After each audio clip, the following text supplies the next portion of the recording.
Guys, so open natin itong parcel ni Baby Ivan. Like ulit. Ito po ang ating master planner. Ayan, nakikita niyo ba yung mukha niyan? Siya ang master planner ng bahay na ito. Ito na, busy sa paggawa nitong mango mouth freshener. So, tignan nyo naman, pinapatayo na namin itong mga mangga. So, yun yung hinati-hati namin kanina ni Mommy.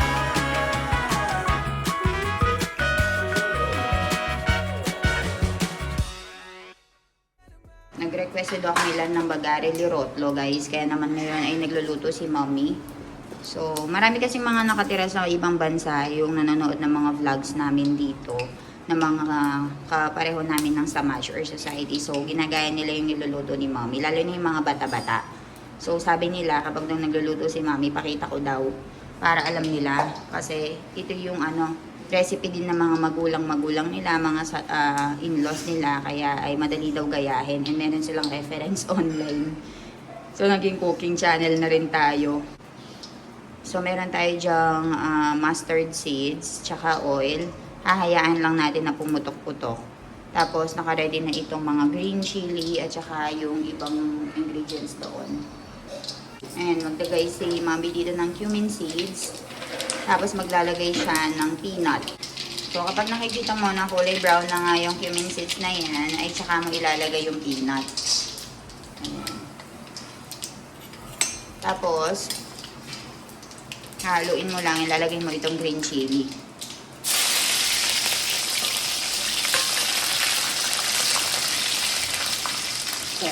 Kapag nalagay ng green chili, maglagay ka nitong chia seeds.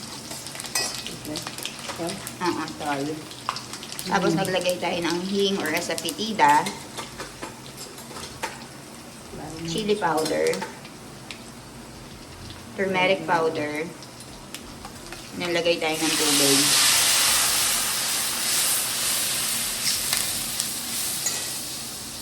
Tapos naglalagay si Mommy dito ng kanyang sugar. Tapos lalagay na yung rotlo na hinahati-hati. Pero lagyan mo muna siya ng asin. Ayan, asin. Tapos itong cumin powder, pampalasa. Siya, biji, garam masala. Garam masala, kitchen king masala. Tapos ganyan na yung magiging kulay niya. Tapos hintayin mo lang siya na maluto, kumulo, and then ilalagay mo na itong rotlo na siyang hinati-hati ni Mommy into small pieces.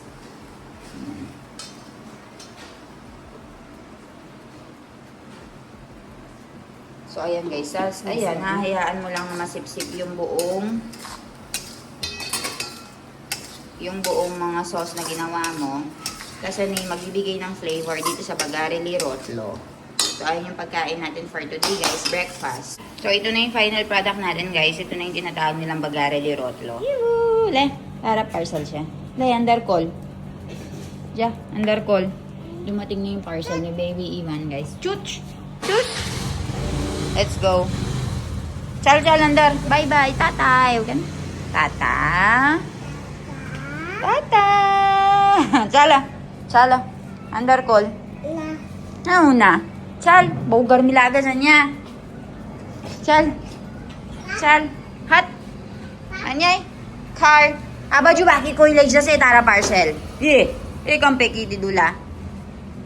Chal. Ano parcel che? Lokol ya po chalo. Open karo. Open. Guys, so open natin itong parcel ni Baby Ivan. Like ulit. Para parcel siya. Ulit.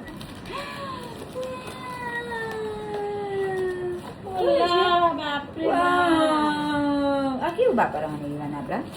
Ato kiu ba para ano siya? Open ka ano siya. Naubos na kasi yung shampoo and ni Ivan, guys. Shampoo and yung body wash niya. So, we have elephant. Elephant. So, ayan guys, inaalis natin itong electric fan na to. Tapos, papalit natin itong bago. Tapos, itong luma naman na ilalagay natin doon sa, sa labas. Para malakas na yung mga electric fan natin.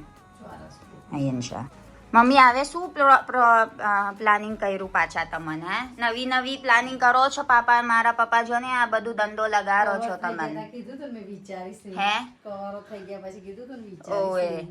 જો આ તો હે ને પૈતું નહીં હજુ કામ મમ્મી એ જો ચોરસ ખોખામાં લાવ્યો.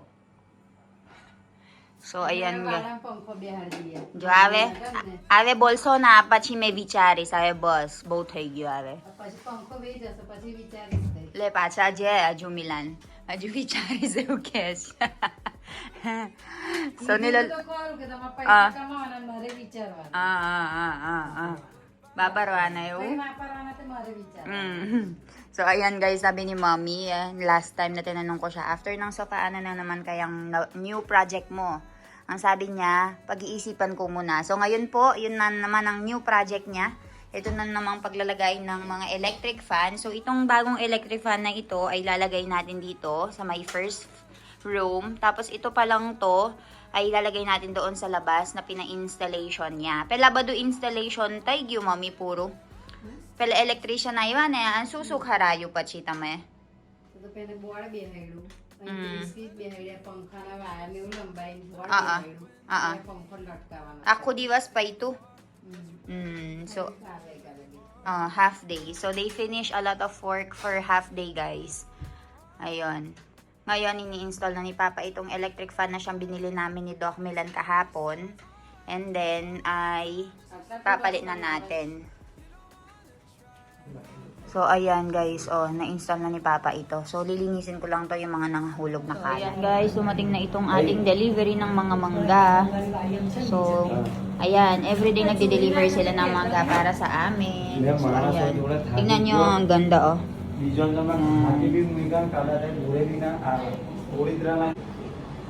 Ang છે મિલન કેસર કે આમ્રપાલી આમ્રપાલીનું છે એમ હવે આમ્રપાલીનું સીઝન ચાલે છે ને પપ્પા કેસર પૂરું થઈ ગયું હે ને હા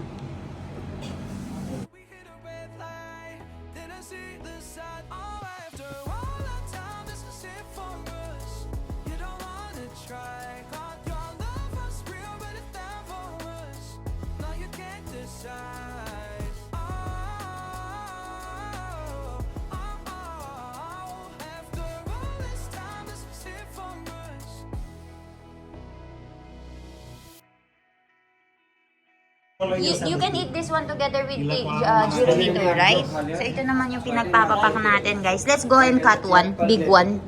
This one is good. Sayang kung may bagoong sana dito. Ang sarap nito. It's supposed to be eaten Raw. Okay. This is supposed to be eaten raw daw. Guys, ang dami nilang dinrap sa amin ng mga mangga ngayon. So, tignan nyo. This is supposed to be eaten raw. So, with bagoong, with soya sauce na may kasamang asukal. Ayan, makakatay ng isa kainin natin. And dito naman, ito yung tinatawag nilang Amrapali variety. Ayan, ang dami, Apat. So, dito 20 kilos yan. Which one you like, Milan? Which variety you like? Kesar. This is Amrapali. So, huling season na kasi yung Amrapali, guys. Kaya yan na yung last season ng mangga. How many days until the season is finished? 15 days na lang. 15 days na lang, guys, matatapos na yung season. So, ayan. Guys, so maghali tayo nitong ating raw mango. Sausaw natin dun sa Girovito nila or gawa tayo ng sausawan na asukal na may soya sauce. Pero hindi ko kasi gusto yung soya sauce nila dito. Wala silang dato puti soya sauce. Sarap ng soya sauce eh. Kaya lang, yun na lang Girovito with ano na lang yung kakainin ko. Girovito with cumin seeds na may kasamang salt.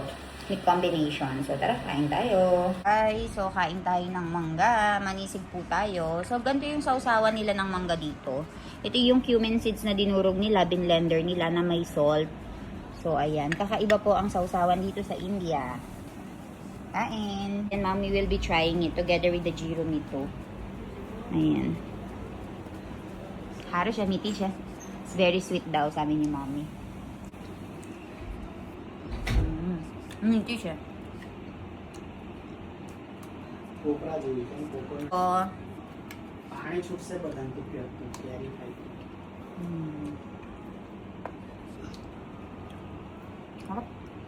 Video જોવા વાળાને પાણી છે How was it? Like coconut. Very meaty. Lo papakaw ito. Meaty curry. Apra sahib, malik. And a mango kite. Meaty siya. Copra જેવી. Like coconut. Foot foot Ahu Rakrel Manas. Kay gaya tu eh? He? Kay gaya ta tu eh, Rakrel? Chal hu karat daday. Help karne help? Help? Inalis niya mo yung chinelas niya, oh. Help! Charas! Help!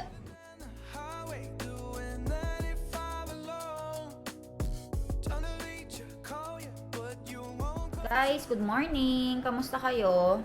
So, another day, another vlog tayo ngayon. Nasa taas ako dahil nagtatrabaho na po ako. Napaligo ko na si Baby Ivan. Tapos, ay uminom na siya ng gatas niya. Tapos, naglilibot na siya kasama si Hia. So, everyday, ganun yung routine ng anak ko, guys. Laging naglilibot, nakikipag-socialize. Tapos, babalik lang siya dito para kumain.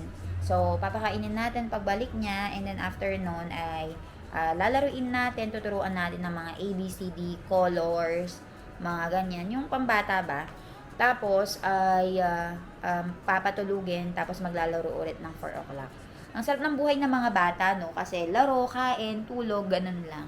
Hindi tulad natin, sobrang daming stress na. Well, napagdaanan din natin yung pagkabata, guys. And ang sarap palang balikan yung feeling na matutulog ka lang, wala kang problema. Pati yung nga yung pagiging estudyante, guys, nami-miss ko actually. Yung may baon, ikaw lang yung bibigyan ng mother mo, hindi mo kailangang problemahin kung ano yung kakainin mo, may magluluto para sa'yo. Nakaka-miss. Pero adulting life na tayo, guys. Kailangan na natin kumayod para magkapera. So, ayun. Baba ako after nito, puntahan ko yung anak ko, pakainin ko. After 1 hour siguro, babalik na siya. Tapos, balitaan ko kayo. Ivan, તમે શું વાંચા છલા? અરે બાપરે, મારા બેબી વાંચે છે આલા. જો.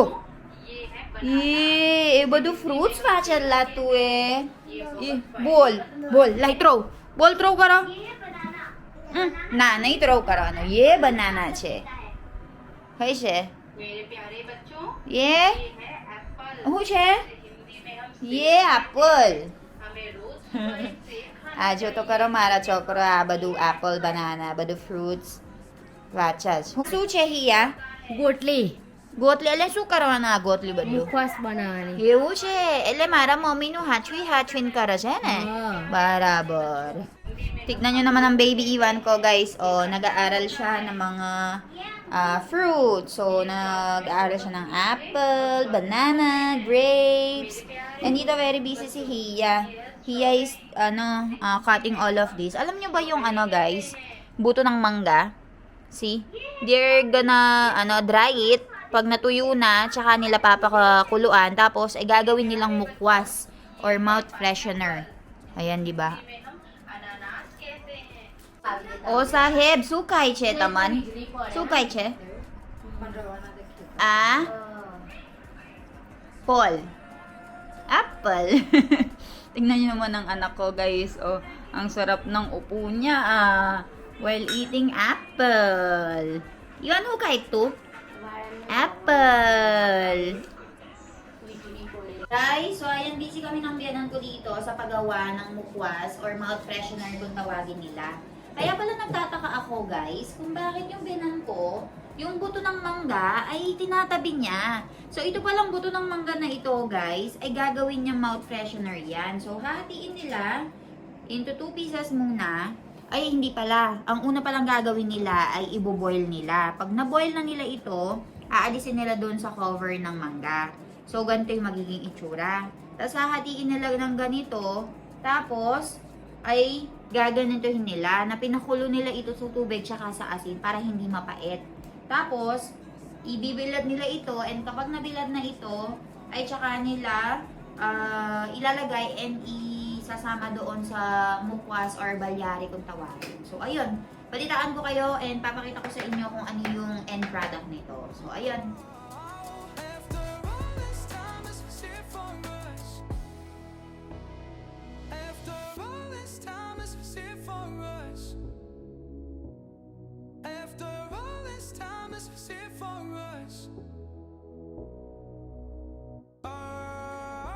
So, ayan, nandito na ako sa baba and naabutan ko yung biyanan ko nga dito na busy-busy sa paggawa nitong mango mouth freshener. So, yung buto ng mangga, guys, pinakuluan nila, pinatuyo, tapos ngayon ay hinahati nila into small pieces para maging mukwas, valyari, or mouth freshener. Papakita ko sa inyo. Mami, sukar o chotame?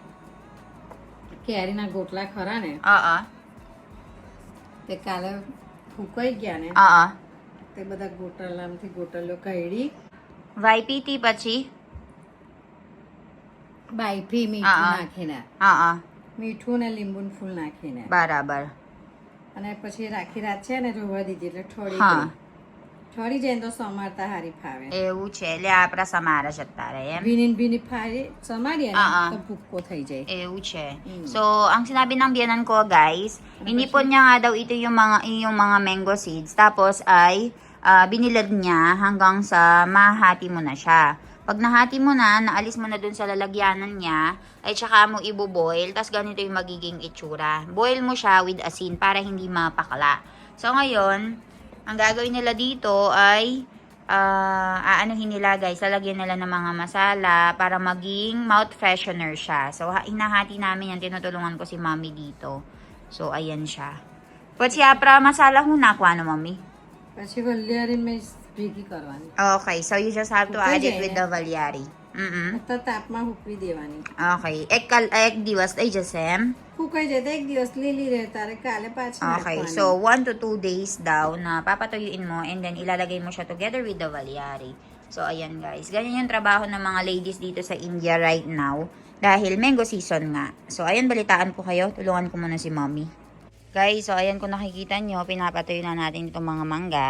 Yan yung pinagkakabisihan namin ni mommy kanina sa paghahati-hati. So, isang araw lang pala matutuyo yan. And right now, waiting pa rin ako sa pagdating ni Doc Milan. Inopen ko yung gate, dyan siya magpa-park. Waiting lang ako hanggang sa dumating siya kasi napunta siya ng work.